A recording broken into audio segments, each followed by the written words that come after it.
Bonjour à tous, nous poursuivons aujourd'hui avec la troisième Mishnah du quatrième Pérec. Toujours concernant les Anshe Mahamad, nous avons vu que lorsqu'on apporte un korban, on doit être présent au moment où on apporte ce korban présent au Beth Amikdash.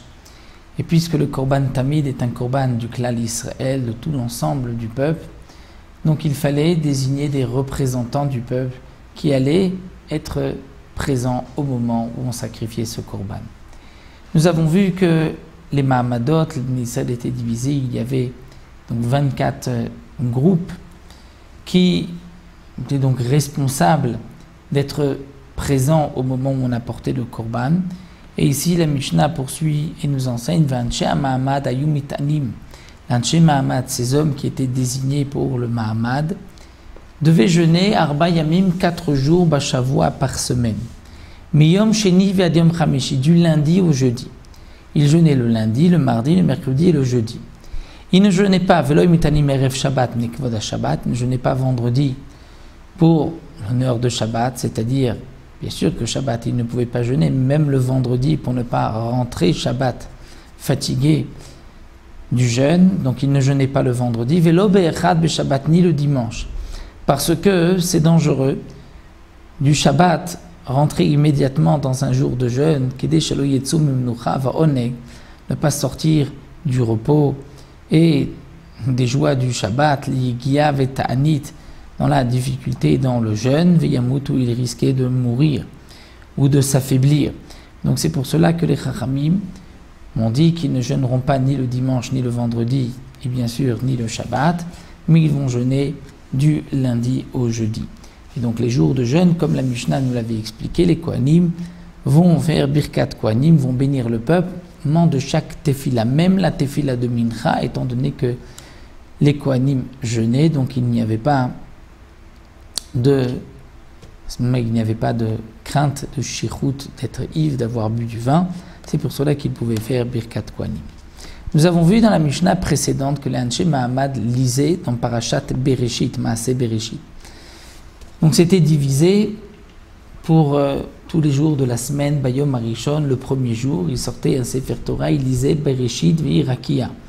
C'est-à-dire, il lisait dans Parashat Bereshit, donc le premier lisait les 3 psukim, le premier pasuk, Bereshit Mo'el Nim Tashmaim Veta'aretz, et ensuite, après avoir terminé 3 psukim, un deuxième lisait encore 3 autres psukim et terminait ainsi le premier chapitre, mais la première paracha. Et le troisième commençait de lire Vayhi Rakia, qui était donc le Maaseh Bereshit du deuxième jour.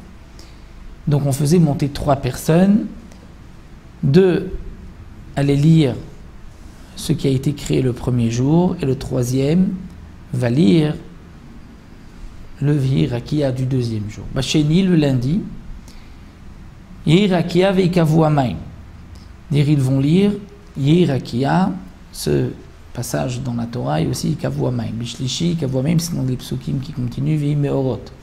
Berevi, Imeorot, c'est-à-dire le 4e jour où Akadosh Baruch Hu a créé le soleil, la lune et les astres, et aussi V'Ishretzu hamayim, que l'eau va faire sortir donc les poissons, les shratzim. Chamishi, le jeudi, Ishretzu hamayim vetotse haaretz, et Bashishi totse haaretz vaychulu hashamayim. Donc on lisait ainsi pendant 6 jours tout le Maaseh Bereshit, toute la création du monde. Parasha Gedola korim ota bishnaim. Une grande paracha était lue bishnaim, dire par 2 personnes montées. Ve'aktana beyachid. Et une paracha petite était lue par une seule personne. En vérité, une paracha petite, c'est une paracha qui n'a que 3 psukim. Une paracha qui est plus grande, c'est qu'elle a plus de 3 psukim. Donc lorsqu'il y en a 6, on pouvait la diviser en 2, puisque lorsqu'un homme monte à la Torah, il ne lit pas moins que 3 psukim. Et s'il n'y avait que 5 psukim, donc le deuxième reprenait le 3e pasuk qui avait été lu par le premier. Beshacharit, Uba Musaf, Uba Mincha. Donc ici, Le Barthénoura nous explique qu'il s'agit des Mahamadot qui se trouvaient en dehors de Yerushalayim, où on lisait Bemaaseh Bereshit, même lorsqu'il y avait un jour de Moussaf, mais dans les Mahamadot de Yerushalayim, lorsqu'il y avait un jour où il y avait un Korban Moussaf, on ne lisait pas de Maaseh Bereshit, comme nous allons le voir par la suite. Donc ici, la Mishnah nous dit Beshacharit ou Bemoussaf, c'était lu. À Shacharit, à Moussaf, ou Bamincha, c'est-à-dire Shacharit et Moussaf, on apportait un Sefer Torah et on lisait la paracha de Maaseh Bereshit, on faisait monter 3 personnes. Aval Mincha, on n'apportait pas de Sefer Torah pour ne pas déranger le Tzibour. Ou Bamincha, Nichnasim Vekurim Alpiem, mais il lisait la paracha par cœur, Kikurim et Shema, comme lorsqu'on lit le Kriyat Shema. Erev Shabbat Bamincha, le vendredi après-midi, à Mincha, Loyou Nichnasim Nekvot Shabbat, ils ne se rassemblaient pas dans la synagogue, ils ne lisaient pas, même par cœur, Maaseh Bereshit, étant donné que vendredi, on est occupé pour préparer Shabbat, donc en l'honneur du Shabbat, on ne se rassemblait pas. Donc là, la Mishnah nous a enseigné que les Anshe Mahamad jeûnaient 4 jours par semaine, du lundi au jeudi, mais que le dimanche et le vendredi, on lisait aussi Maaseh Bereshit, c'est-à-dire dans la Torah, au moment de la Tfila de Shacharit, et même Moussaf, si c'était un jour de, par exemple, de Rosh Chodesh, un jour de fête où il y avait un Moussaf, on lisait aussi donc le Sefer Torah lorsqu'on était en dehors de Yerushalayim.